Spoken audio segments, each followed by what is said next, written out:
You know, the fact that you've been working on this case for so long, and here you may have a resolution to finding Ms. Buehler's body.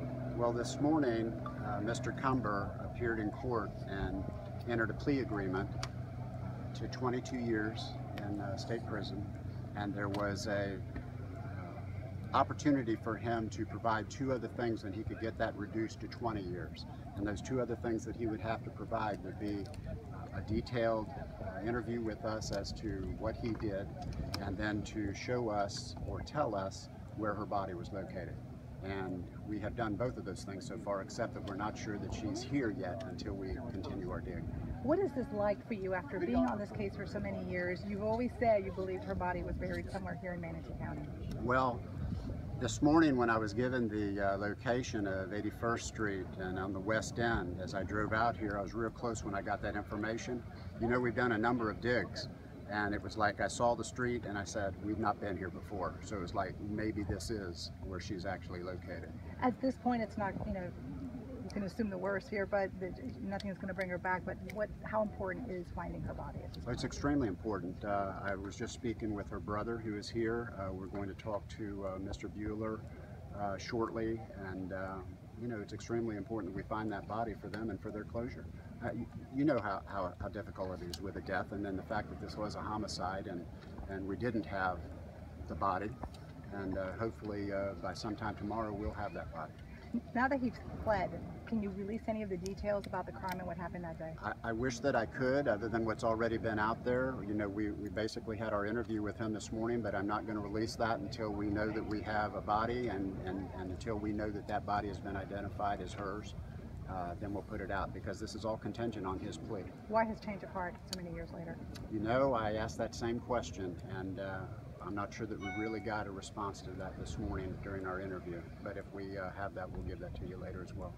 What about a motive? What did you believe his motive to be all these years, even if you didn't learn anything new today about that? Well, I'm not sure that it was a motive as much as it was a crime of passion. We had the information that they had argued the previous day, and then they had argued that night.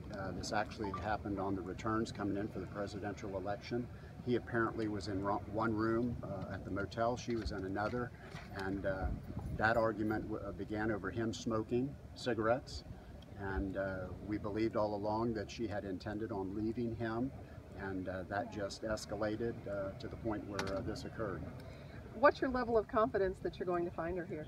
Well, watching him this morning when he arrived and walking directly to that location, there was no hesitation about she's right here. What did we give up doing this plea deal? You'll have to ask that question to the state attorney's office. What did the state give up? Well, we went from a 22-year plea to a 20-year plea. And then, of course, you know, you figure in the 85% time that they have to actually do in prison, and good time and gain time and all of those things. Again, that would be a question for the state attorney's office. But this was all arranged through them, the public defender. You mentioned this was possibly a crime of passion. Explain that. Well, based on what we know now, and after our interview today, as a result of what took place and that argument, that led to where we're at today. So without going into any further detail, I really can't give it to you right now. But based on what you already know, what can you tell us? I've told it to you. Is he remorseful at all? Did he shed a tear? Did he just walk over and say, hey, right there? Did he care at all? He actually said a prayer. And then we removed him and getting about the business of locating her body. Was his prayer for forgiveness? What did he pray for? Did you? I don't want to go into that right now. Okay. Okay. Were you satisfied with what he said at the interview this morning? Yes. Are you pretty sure that he's not pulling your leg, that he's not lying here for a better plea? You're pretty confident. Well, he will not get the 20 years unless we locate her body. That was the plea agreement, so he will have to do the 22 years. Do you think the case against him was strong enough to convict him? Yes, and I believe that because of all the evidence that we were able to develop over the years, and the fact that the state attorney's office agreed with that, and we had an arrest warrant and arrested him at one point in time. But without a body, it's considerably more difficult, isn't it? It is, but again, I think we had great evidence, and if you go back and review the case and everything that we've done, you know, the unsung heroes here are evidence custodians, and those men and women that actually found the blood in the car, and actually found the blood on the couch, and actually had the DNA tested to make sure that, you know, we were on the right track. And in fact, in one point in time, Mr. Cumber told us that he was never in her car. Well, we can prove otherwise through the DNA that we got out of that car. So, yeah, we were very confident. If he got a conviction at trial, what was he facing? How many years? Life in prison. Life.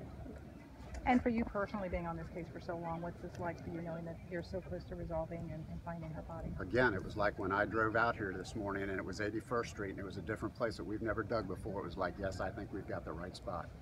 But we'll find that out in a couple hours. All How right? close